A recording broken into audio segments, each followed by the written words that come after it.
Vamos en busca de cómo podemos armar este enorme rompecabezas que es la Argentina hoy, fundamentalmente después de esta movilización de ayer, en un momento donde el gobierno parece no tomar nota de esto, al mismo tiempo que la oposición no termina como de constituirse, ¿no? Representando a toda esta bronca social que se vio manifestada ayer, que no tiene mucha representación política en este caso, ¿no? La oposición no termina de consolidar su liderazgo, si es que lo va a aceptar, en definitiva, ¿no?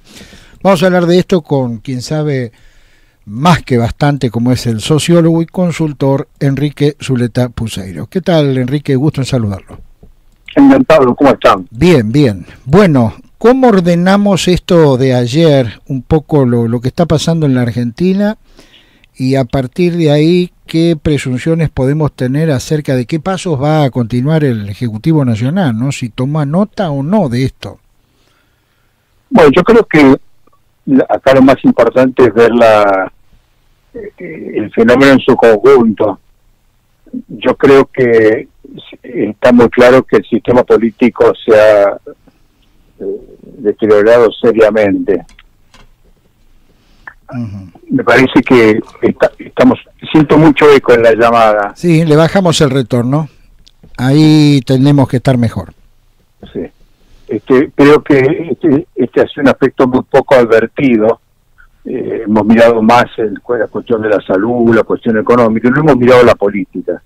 En el mundo, no solo en la Argentina, los sistemas políticos han sufrido muchísimo. ¿Por qué? Porque todos sus procesos básicos, la representación, el diálogo, la participación, la inclusión, se han visto absolutamente empastados. Se han generado una serie de liderazgos ficticios, casi siempre centrados en los ejecutivos, y me parece que el costo de todo esto me parece demasiado importante. En Argentina no teníamos mucha idea, porque salimos de la elección, quedamos totalmente catatónicos, paralizados, llegó el verano y entramos en la pandemia. Y entramos en la pandemia con la misma agenda que dejamos después de las elecciones. Claro. Un país polarizado, agrietado, artificialmente enconado, con las cuentas por resolver al interior de las dos grandes coaliciones, dos coaliciones muy artificiales, muy estructuradas de un modo muy provisorio, sirvieron para la crispación final de la elección, ese final sobre todo a dos candidatos, ¿no es cierto? Pero a mí me parece, después de las PASO, esto quedó muy perturbado. Encima de eso, el contexto de la crisis económica, la deuda y sobre todo la parálisis general de todos los sectores de la vida argentina. Lo que estamos viendo son los primeros atisbos de cómo funciona el sistema en la pospandemia, y funciona mal. No hay agenda, no hay liderazgos, emiten todos con una fuerza enloquecedora y nadie escucha. Es como si estuviéramos en un proceso electoral, cuando en realidad estamos empezando un gobierno que ha perdido en 5 meses y casi todo el encanto y los cheques en blanco que tenía. Los ha perdido algunas cosas por imperio de las circunstancias y otras cosas porque no ha caído en la cuenta de lo que ocurrió. Le pasó un poco lo que pasó a Macri. Macri confundió su victoria del 2015 con una especie de victoria arrasadora, se interpretó, porque a eso lo llevaron sus analistas, de que había una especie de punto de inflexión en la historia, cayó en un regeneracionismo absurdo, se rodeó de un grupo de amigos, se blindó frente a la oposición y frente a los sectores independientes, y yo creo que lo mismo parecería que le está ocurriendo al gobierno, que interpretó la victoria electoral de 7 puntos como una victoria así terminal, ya definitiva. Ha hecho un gobierno en el cual no hay ningún ingrediente de gente independiente, muy distinto a lo que él está preparado para demostrar, que él es un experto como pocos en la transversalidad. Recordemos en el 2003 lo que fue ese gobierno, ¿no es cierto?, con la presencia de figuras muy destacadas, los gobernadores de todos los sectores. Terminó esa etapa de gobierno con Kirchner-Cobos. Entonces nada de eso ha quedado una cosa muy cerrada, demasiado porteña, muy artificialmente clausurada las mejores experiencias del peronismo tradicional, incluso de los gobernadores, que son brillantes ejecutores de las políticas que se han dispuesto, sin preguntar mucho. En las 24 provincias ha funcionado todo. Ahora, Enrique, usted habló al comienzo de un sistema político deteriorado, ¿no? Sí. Y está claro que el gobierno sigue gobernando, aunque con menos, yo no sé si llamarlo poder o convencimiento por parte de la población. Pero, ¿qué hay de la oposición? ¿Usted cree que está a punto de aceptar este gran desafío que es liderar lo que ayer se vio en las calles o todavía siguen sus cosas?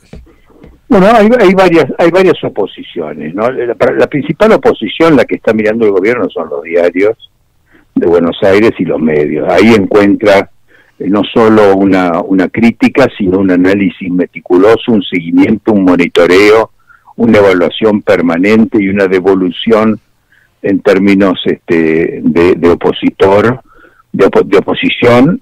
La oposición política se está armando, está es difícil que se arme, son factores muy heterogéneos entre sí, muy difícil de mezclar.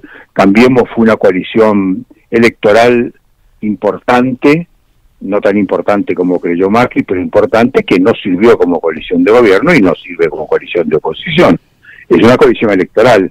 El frente ha sido una coalición electoral también, no está funcionando como coalición de gobierno y es probable que esta situación se traslade a la oposición. Si hay mal gobierno, hay una mala oposición, y si hay una mala oposición, hay un mal gobierno. Bien, ahora yendo un poco a la gestión, ¿no?, del presidente Alberto Fernández, sí. La pregunta sería, ¿cómo se puede gobernar un país con la agenda de complicaciones que tiene el nuestro, con una población dividida, ¿no? La población yo no la veo tan dividida. Me parece que, contra lo que dice mucha gente, que este es un país irredento, inaccesible a la disciplina, desobediente, yo no veo eso.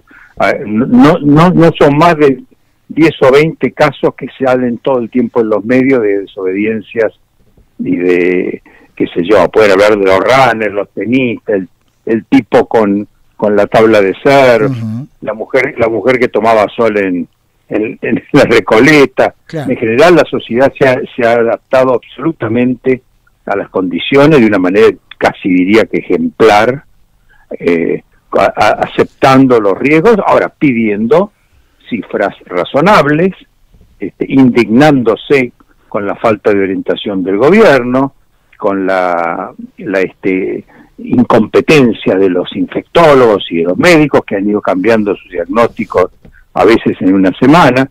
La sociedad pide racionalidad, razonabilidad, coherencia, consistencia y neutralidad por parte de quienes gobiernan. Si no lo encuentra, bueno, hay una mezcla. Primero fue asombro, después fue bronca. Hoy me parece que es una resistencia a casi todo lo que venga del gobierno y venga de la oposición. Ayer yo participé mucho de la manifestación en la capital, anduve por varios lugares, calles, traté de observar muy de cerca, no a través de las pantallas, ¿no? Y yo advertí que ahí había de todo. Básicamente había una cosa muy antikirchnerista, ni siquiera contra el sistema de justicia ni contra nada en particular, pero había cosas muy anticristinas, muy política en cierta gente, pero había infinidad de personas que estaban allí para volcar su desazón, expresar su falta de confianza, reclamar instituciones, decir aquí estoy, y no me parece que sea algo muy diferente de lo que debe estar ocurriendo en el resto del mundo. En el 2019 el mundo estalló Chile, La Paz, París, Hong Kong. Las crisis del 2019 fueron crisis de las clases medias urbanas con bronca. ¿Cuáles van a ser las crisis del 2020? No lo sé. La Argentina ha sido un primer síntoma, y es un síntoma de una sociedad, unas clases medias urbanas también muy indignadas.